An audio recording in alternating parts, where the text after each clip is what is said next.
Assalamualaikum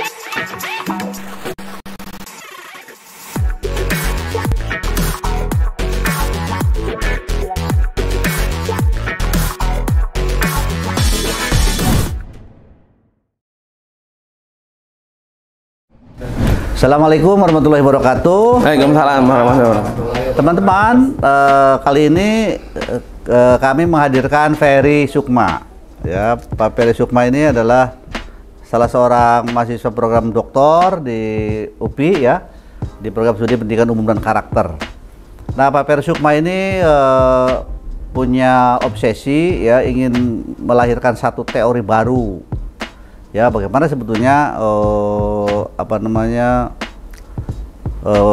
anak-anak itu, para pelajar itu bisa dididik begitu agar memiliki sikap atau karakter anti korupsi ya. Nah, oleh karena itu kenapa akan melahirkan teori baru begitu atau merevisi teori yang ada?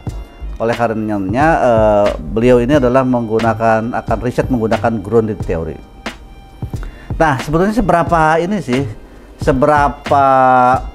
menurut Pak Ferry ya, seberapa buruknya gitu pengaruh kondisi kita yang menurut survei dari Transparansi Internasional pun kita itu dalam hal korupsi itu tidak baik-baik saja gitu ya. Oleh karena itu sampai di Purwakarta di sini juga ada pengembangan sekolah-sekolah di sekolah dasar yang pengembangan sekolah anti korupsi. Seberapa gawatnya sih itu pengaruh dari situasi ini kepada anak-anak? Siap, baik Prof, terima kasih banyak. Sebagaimana surat edaran yang dikeluarkan oleh Komisi Pemberantasan Korupsi bahwa kabupaten kota se-Indonesia itu harus sudah menerapkan pendidikan anti korupsi dalam hal pencegahan. Nah, maka harus dibuat ya sebuah perda, peraturan daerah untuk pendidikan anti korupsi, yang dimana itu dibiayai oleh pemerintah daerah sendiri. Untuk program itu ya. Nah, itu jadi kabupaten kota di Indonesia itu yang belum membuat perda di absen. Salah satunya Purwakarta. 2 tahun ke belakang Purwakarta di absen, tidak mempunyai perda. Nah, sesudah perda digulirkan, lalu kami melayangkan bantuan, alhamdulillah dapat Prof, tentang bantuan anti korupsi itu untuk membiayai hal seperti itu. Ya, ya bagus. Jadi memang sebetulnya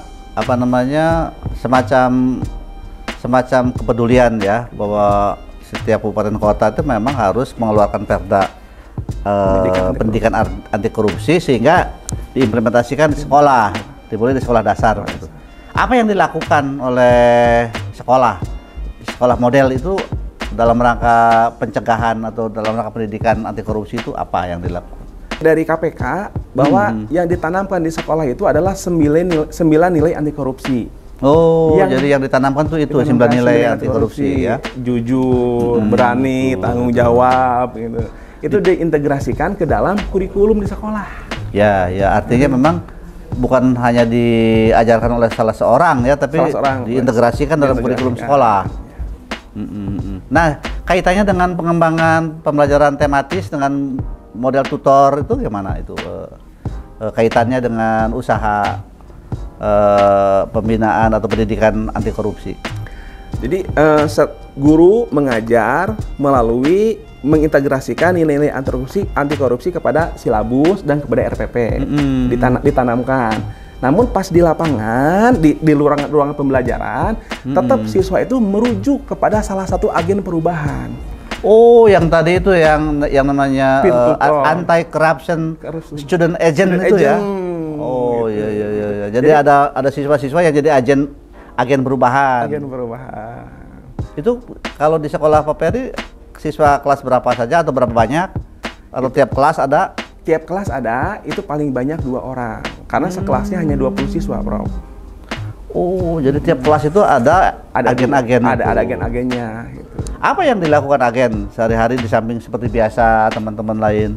Yang dilakukan agen itu adalah memberi contoh kepada teman-temannya. Ketika oleh guru dikasih tugas, tolong kerjakan, kata guru gitu. Guru kan keluar nih.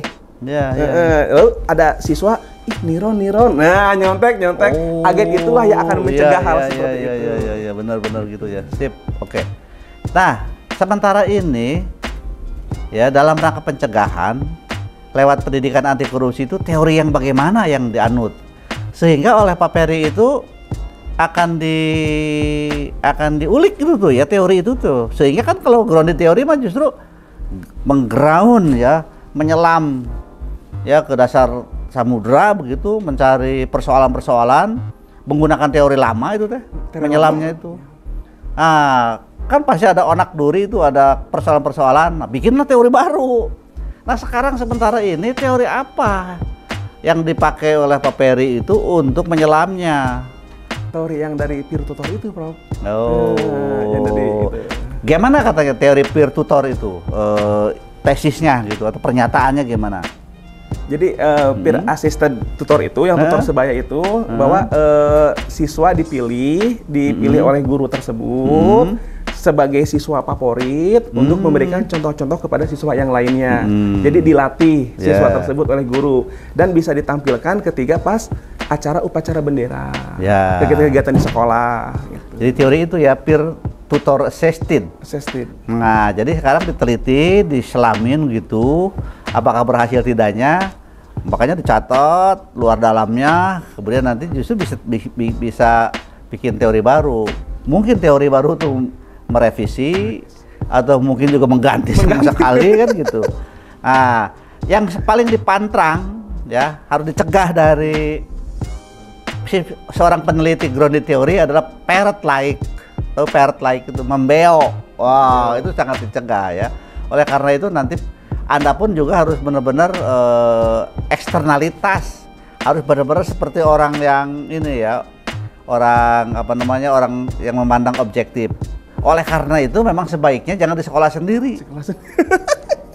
Sebaiknya di sekolah percontohan yang lain. Sebab kalau di sekolah sendiri sulit untuk objektif. Seperti biasa saja. Seperti contoh gini. Siapa Bapak Hukum Adat Indonesia? Orang Belanda. Mr. Van Vollenhoven. Kenapa Mr. Van Vollenhoven melihat, loh ini di Indonesia kan ada hukum tapi tidak tertulis. Kalau kita sendiri orang Indonesia biasa aja tuh, sehingga Mr. Van Vollenhoven itu menemukan. Berapa lama Mr. Van Vollenhoven berada di Indonesia untuk bisa menemukan hukum adat Indonesia? Tidak sekalipun. Dia hanya membaca laporan-laporan Pangreh Praja dari seluruh Nusantara, sebab dia itu juru klereknya, juru arsip di negeri Belanda. Bayangkan coba. Nah oleh karena itu, untuk supaya bisa grounded, Anda itu memang harus lihat sekolah lain. Nah ini sangat bagus ya, ini benar-benar luar biasa niatnya. Walaupun demikian, Ustadz Prof. Muhammad Abdul Somad boleh memberikan penguatannya ataupun nasihat-nasihat akademiknya. Silakan. Terima kasih. Assalamualaikum warahmatullahi wabarakatuh. Waalaikumsalam warahmatullahi wabarakatuh. Terima kasih Prof. Budimansyah dan Pak Peri, juga teman-teman semuanya. Ini saya sangat mendukung dan betul. Dan saya biasa menggembor-gemborkan tujuan pendidikan umum dan karakter itu ada dua. Saya bilang secara garis besarnya. Satu, well educated man, membentuk manusia yang utuh ya. Yang kedua, good citizenship, warga negara yang baik. Dan inilah salah satunya adalah anti korupsi. Dan yang kedua, ini adalah pendidikan untuk membangun bangsa yang sehat tanpa korupsi.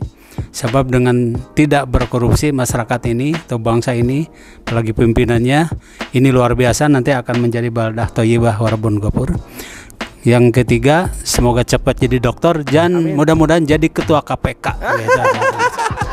Terima kasih. Assalamualaikum warahmatullahi wabarakatuh. Waalaikumsalam warahmatullahi wabarakatuh. Nah, jadi doanya dua ya, satu supaya lancar jadi dokternya segera dan jadi ketua KPK. Oke, sekali lagi kita beri aplaus untuk Pak Peri Sukma.